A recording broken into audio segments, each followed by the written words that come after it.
Hello and welcome to Bags of Action. My name is Pete and this is a 5-minute Bags of Action review of Vendetta from 2013. Special Ops Interrogation Officer Jimmy Vickers tracks down a gang who slaughtered his parents. With police closing in and his old unit on his trail, he has to evade capture long enough to complete his gruesome crusade. This British revenge movie was written and directed by Stephen Reynolds, who also directed 12 Rounds 3, Lockdown, and Interrogation. He also wrote and directed Tomb Raider Ascension, and I'm not sure if that's an official movie or a fan film, as it was only an hour long. I hadn't heard of it, and it didn't feature Angelina Jolie, but was from that sort of time period. This movie, however, features Danny Dyer in the lead role, who you might know from Severance, The Football Factory, Human Traffic, and if you're in the UK, TV's EastEnders. Vincent Regan from 300, Troy and Clash of the Titans gets to be in a non-period movie. Roxanne McKee, who's been in Game of Thrones and also Strike Back, is in this. Alistair Petrie, one of those familiar faces who you might have seen in Rogue One and also The Bank Job, and also briefly you get to see Bruce Payne, who you'll know from Passenger 57 and the likes of Highlander Endgame.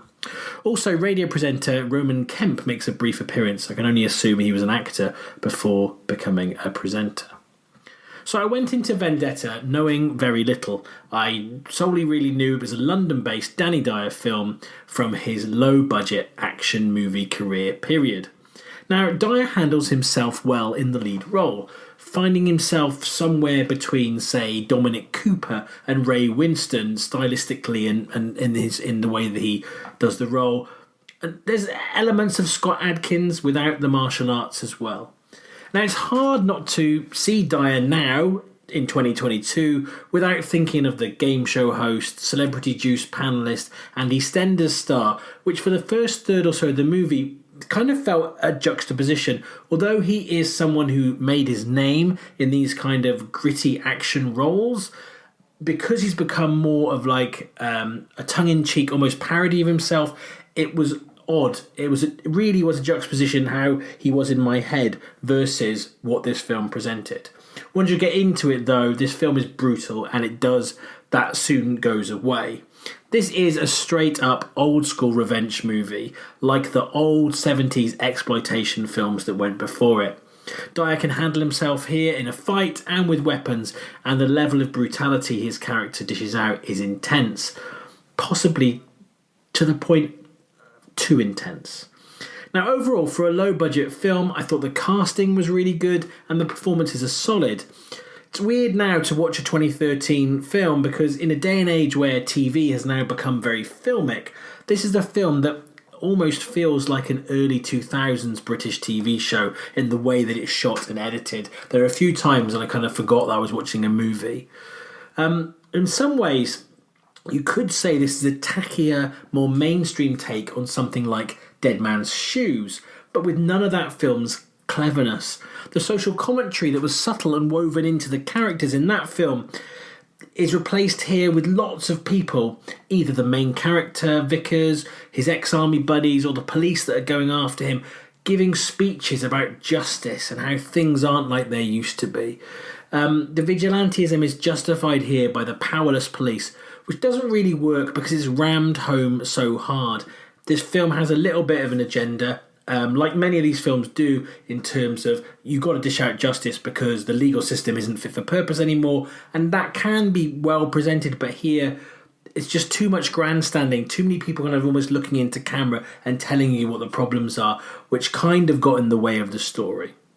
Now, the main problem I had with this film was its overall grubbiness, a trait that I also laid on the door of the film Harry Brown, and in some ways Rambo's Last Stand as well.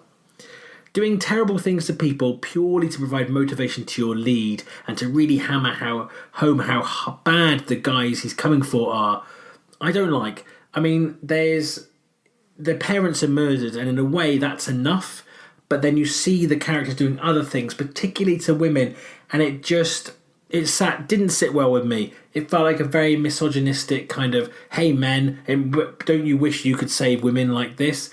And it made the film feel very out of time. The female characters in this film are all treated terribly.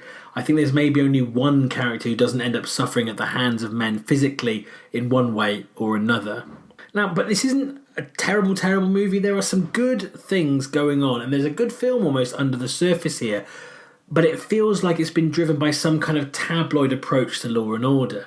Now, I love a revenge film, but only when you really are rooting for that hero. Now here, yes, there's a terrible thing happens that is the inciting incident, and it makes you think he needs to do something, but it's all a little bit off kilter, and this approach of doing terrible things to people constantly to give the hero a reason to behave like he does just makes this feel like an old 80s straight-to-video film.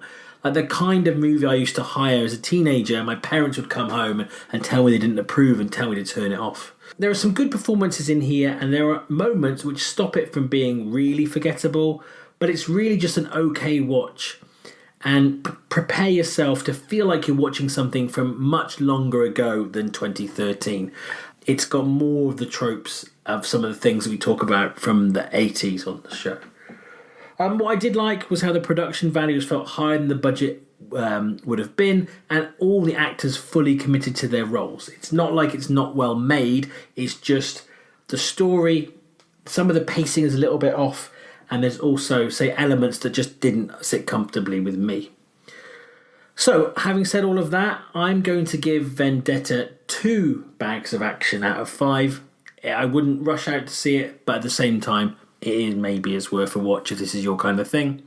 Have you already seen Vendetta? Do you agree with my assessment of it? Feel free to comment below or get in touch with us via email, Facebook or on Twitter. We have new episodes coming out weekly alongside our full-length podcast. Don't forget to give this video a like, subscribe to the channel and hit that bell to get notifications. Bags of Action will always be free, but if you'd like to buy us a coffee, you can do that at our Ko-fi page.